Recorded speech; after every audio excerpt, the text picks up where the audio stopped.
Hi guys. Wait.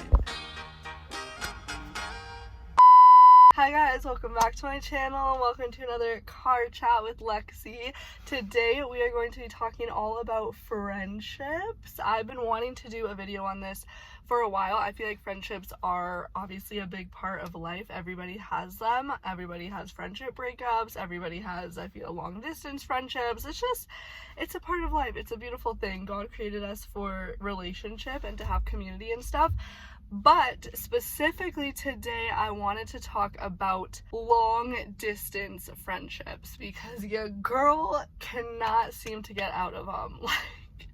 I fear all my friendships pretty much almost are long distance, and I feel like I've mastered kind of the art of long distance friendships. I've gone through friendships that have broken up over distance, and I've gone through friendships that have thrived with the distance. And so today I want to be talking about how to have a thriving long distance friendship. I do also need to eat my food because I'm about to go volunteer at youth, and this is my supper because I go from like teaching piano to eating little film break, and then I go to volunteer. So, and if I don't eat before volunteering, nah, I won't be my best self. I'll be hangry, I'll be tired, I'll be irritable. Food helps most of those things.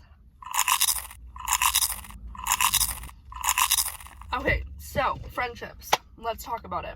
First thing I want to preface, if you're watching this video, that might be because your friend is moving away or you're moving away and you're nervous, you're concerned, you want to keep the friendship, you want to maintain being best friends, but you're a little scared. And so I just want to say it is absolutely possible. Do not listen to anybody who tells you, oh, you're long distance, it will never be the same. Like, no ma'am. Sometimes stuff happens, but if you really put in the effort, you can absolutely have a thriving long distance friendship.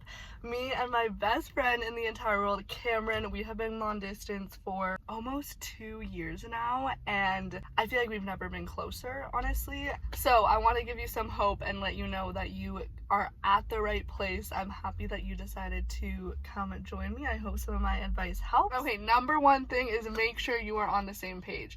Get on the same page with your long distance friend, because if one of you has the idea that you guys are going to remain best friends, that you're going to maintain the friendship, you're going to have weekly FaceTime calls, and then the other is kind of like, I think this is where we go our separate ways. I think we're moving on to, new friends, like you were good for the season, but we're probably just going to kind of distance. That's going to suck. That's going to suck for the one who thinks y'all are staying best friends. I speak from experience. I wish I didn't, but I do.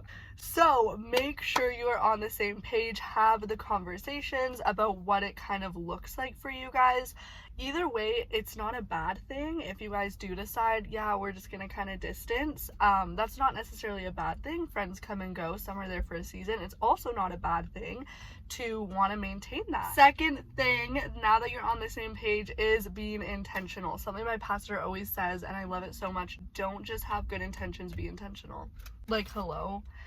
Guys, if you apply this to everything in your life ever, you will thrive like never before. But especially in friendships and long distance friendships, it is about being intentional and having intention. Because if you make excuses, if you don't prioritize them, if you are not intentional about maintaining that friendship, it is going to distance and fizzle.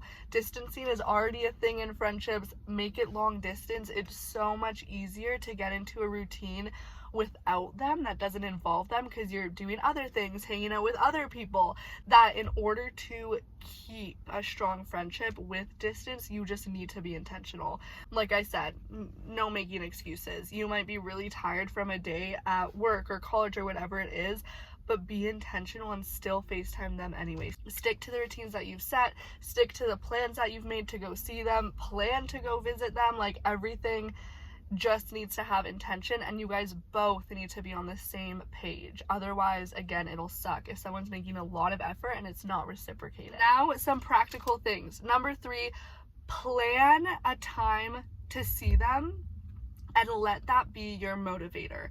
Me and my friend Cameron, we have seen each other 3 times since being long distance. In almost 2 years, we've seen each other 3 times.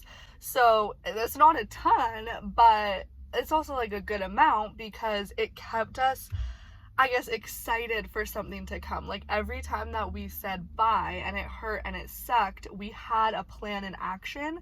So for example, like Summer, she left last summer and I was so sad. It was so sad. I didn't know when I was going to see her. And then I was like, well, I can come visit you in the fall. Let me come down to America for American Thanksgiving. And so before I had even booked a flight or anything, that was kind of in my mind. So when she left in August, I was like, it's okay. Like, I just gotta wait till November and then I'll see her again. And so that really, really helps. I haven't seen her since November. It's May. So this has been like our longest little burst of not seeing each other. But I've been hanging on to the plan of seeing her in the summer. It was like, it's okay, I'm gonna see you in August. Yeah, it's a while, but it's like, it keeps me going because I know I'm gonna see her. Now, I may not even see her in the summer, but that'll be okay because then I get to August and I'm like, I'm good. Like the last 9 months weren't horrible and depressing because I had this plan. Even if it doesn't happen and it's another few months, I'm okay. Like when we get to August, if I have to wait until November again, I'll be all right. You know what I mean? So definitely have a plan, even if, like I said, you haven't booked the flights, even if it's not set in stone, have an idea of when you're going to see each other because that will truly keep you going. And it's like, you don't even have to be sad because you have something to look forward to, and that's a beautiful thing. Fourth thing is weekly recaps. Me and Cameron, when I was in college, I was a busy gal. I'm not as busy now, and so we actually don't do these weekly recaps anymore, but they were great when we were both really busy. Every Sunday we would send each other like 10 to 15-ish photos or videos from our week. And so if we didn't get to talk a lot that week, because we honestly didn't, we weren't FaceTiming a bunch, we were both really busy, we took that evening to send kind of our little recaps in photos and videos. And it was so sweet because I feel like photos and videos say a lot more than like words do. So we were able to like get a glimpse of each other's week and what life was like in those photos. So that's something really, really cute and easy to do. We just don't do it anymore because we're both very big on Instagram, so like we're posting on Instagram all the time, and we see each other's stuff and like we text a lot more and stuff. But if you guys aren't big like social media people, this is literally perfect because it just kind of takes you into their world and you can see what they've been up to without dedicating like hours to sit on a FaceTime and chat it out, if that makes sense. The fifth thing is voice messages. Y'all, voice messages have become Cameron and I's best friend. Like I said, we don't actually FaceTime a lot. I could probably count on my hand the amount of times we FaceTimed in the past 2 years, but our friendship is absolutely better than ever because we do other things to be intentional, and voice messages are one of them.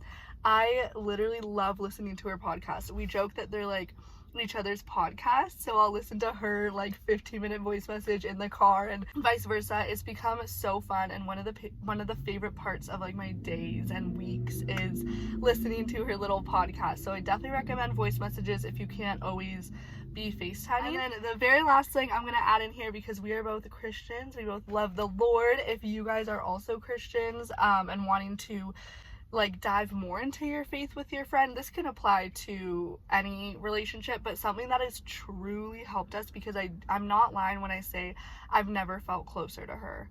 Like, I did not feel this close to her when we were seeing each other multiple times a week, and I think it's because of this new little thing that we've implemented in our friendship, and that is doing a Bible plan together. On the Bible app, there are so many plans.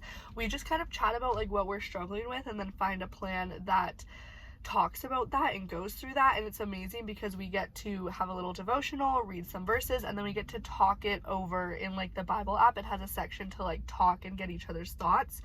Like I said, I would recommend doing this with friends in person, but obviously you could do like an in-person Bible study that way. So it is good for long distance because we obviously can't do that. And even like FaceTiming and doing a Bible study, it's like a great idea and everything. But reality is, if your schedules are different, like I teach in the evenings, then she's in school like mornings and afternoons. So our schedules aren't exactly the same.